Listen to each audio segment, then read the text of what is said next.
For millions of Americans, Juneteenth is a day of celebration and reflection. And many incorrectly define it as observing the end of slavery. But there's a lot more to the significance of June 19th, 1865 than just Emancipation Day. Juneteenth, the name a blending of the words June and 19th. It was that day in 1865, thousands of Union troops, led by Major General Gordon Granger, landed at Galveston, Texas, to announce the end of the Civil War and inform the 250,000 enslaved African people there they were free. But the news had come more than 2 years after its origin.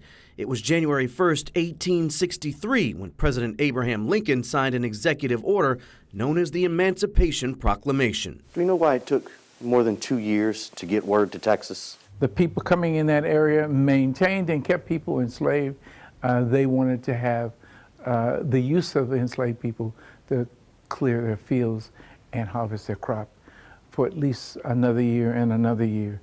It became 2.5 years later. The word just never got to them.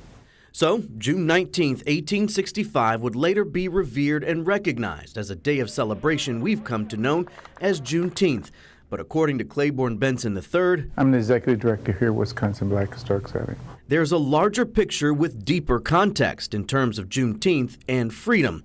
In a recent essay, Benson writes, "I hope to clear up the misinformation surrounding Juneteenth Day." What is that misinformation? Well, it's the Juneteenth Day that we know of and President Abraham Lincoln writes as the Emancipation Proclamation does not actually end slavery totally. The proclamation was limited in many ways, historians at the National Archives write, adding it applied only to states that it seceded from the United States. Lincoln himself points out Arkansas, Texas, parts of Louisiana, all of Mississippi, Alabama, Florida, Georgia, the Carolinas, and parts of Virginia.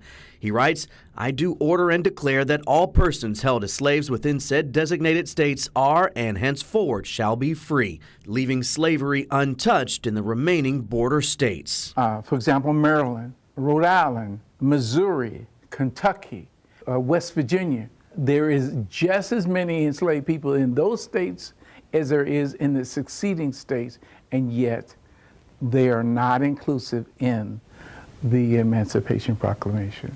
And with the proclamation being an executive order, Benson notes, its power could only last as long as Lincoln held the presidency. The next president could reverse it and enslavement would continue.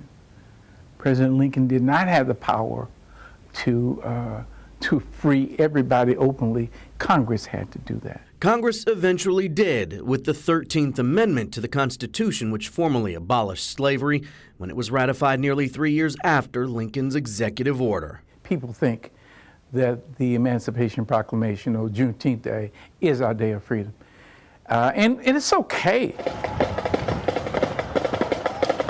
that they acknowledge it and they let it happen as their freedom. But they should know that it wasn't. I'm not saying that they shouldn't do it. They should know what that history is. And it's why you'll often see people recognizing Juneteenth with the term free-ish. The very early celebrations were church-centered community gatherings and expanded to what we now see today as the holiday spread across the South and eventually here in the North.